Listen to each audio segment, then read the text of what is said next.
Chapter 36. And the people of the land took Jehoahaz son of Josiah and made him king in Jerusalem in place of his father. Jehoahaz was 23 years old when he became king, and he reigned in Jerusalem 3 months. The king of Egypt dethroned him in Jerusalem and imposed on Judah a levy of 100 talents of silver and a talent of gold. The king of Egypt made Eliakim, a brother of Jehoahaz, king over Judah in Jerusalem, and changed Eliakim's name to Jehoiakim. But Necho took Eliakim's brother Jehoahaz and carried him off to Egypt. Jehoiakim was 25 years old when he became king, and he reigned in Jerusalem 11 years. He did evil in the eyes of the Lord his God. Nebuchadnezzar king of Babylon attacked him and bound him with bronze shackles to take him to Babylon. Nebuchadnezzar also took to Babylon articles from the temple of the Lord and put them in his temple there.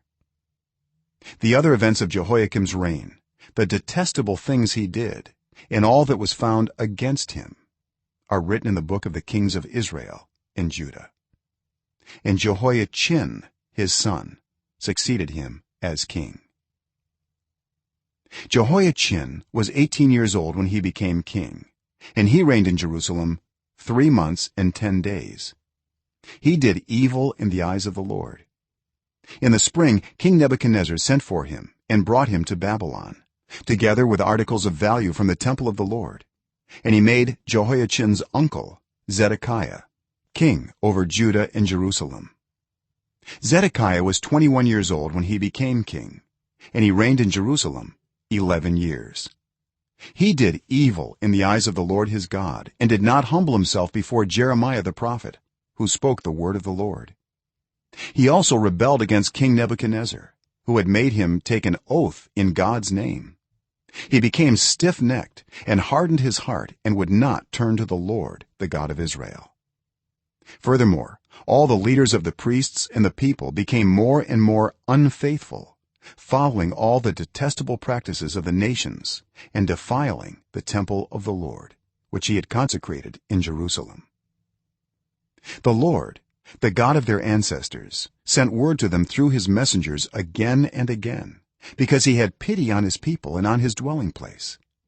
But they mocked God's messengers, despised his words, and scoffed at his prophets, until the wrath of the Lord was aroused against his people, and there was no remedy.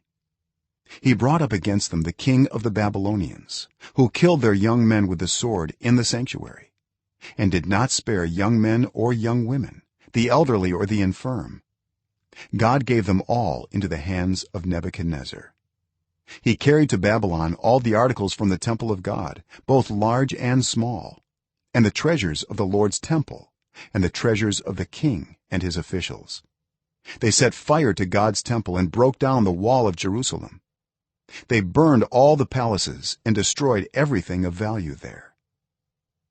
He carried into exile to Babylon the remnant who escaped from the sword, and they became servants to him and his successors until the kingdom of Persia came to power. The land enjoyed its Sabbath rests. All the time of its desolation it rested until the 70 years were completed in fulfillment of the word of the Lord spoken by Jeremiah. In the first year of Cyrus king of Persia, in order to fulfill the word of the Lord spoken by Jeremiah, the Lord moved the heart of Cyrus king of Persia to make a proclamation throughout his realm, and also to put it in writing. This is what Cyrus king of Persia says: "The Lord, the God of heaven, has given me all the kingdoms of the earth, and he has appointed me to build a temple for him at Jerusalem in Judah.